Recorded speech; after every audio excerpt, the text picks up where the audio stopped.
called Eclipse of the Sun because what you can see here at the top left, we see a symbol for money kind of blotting out the sun's life-giving rays.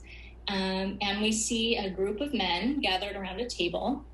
The figure in military dress is Paul von Hindenburg. He was a leader during World War I. He served as second president of the Weimar Republic during the interwar period between World War I and World War II.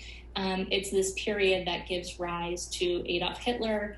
It's a period of rampant inflation, poverty, violence, a very disturbing time in German history and world history.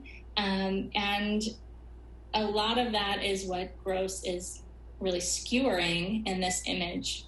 So we see the kind of decorated leader with really rosy cheeks, listening as an industrialist. He's got his trains and his railroads under his arm, and he's whispering in the ear of the government leader.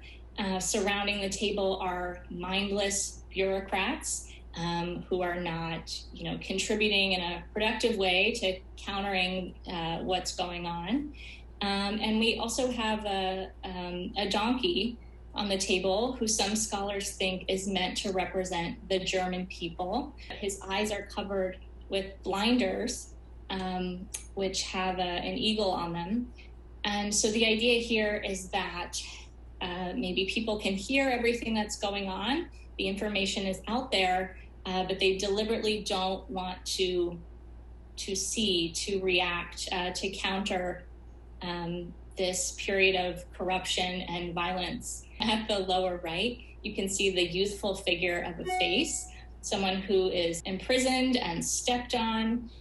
So this is possibly the lost German youth, or the youthful face juxtaposed with the skeleton is kind of a not very subtle reference to, what the future is going to look like if Germany continues to go down this path. So it's a very prophetic image also. This is really our masterwork. Yeah.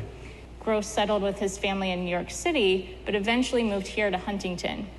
So he's both internationally renowned and kind of very important to us locally. The story of this painting is incredible.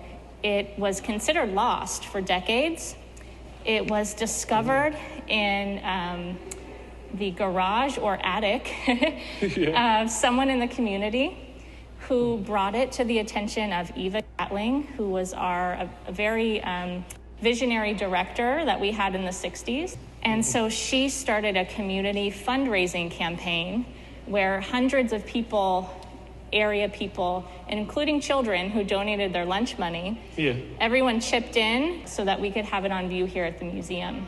Heckscher himself, who was a German immigrant coming here to the U.S. by the opportunity, So Hyde in the comments says that he was a prominent member of the Berlin Dada movement. Yes. Oh, that's why there's these absurd elements. Yeah, and you can see too, so I've been talking about kind of the iconography of the work, but you can see a kind of cubist or futurist spatial arrangement. It seems like an integration of various styles and movements in one painting. Is that because that's what he wanted, or is that because it was a transitionary time in history? Probably both. So he's someone who goes to art school, he's fluent in cubism, futurism. So I think he's very knowing, and he's doing this very deliberately.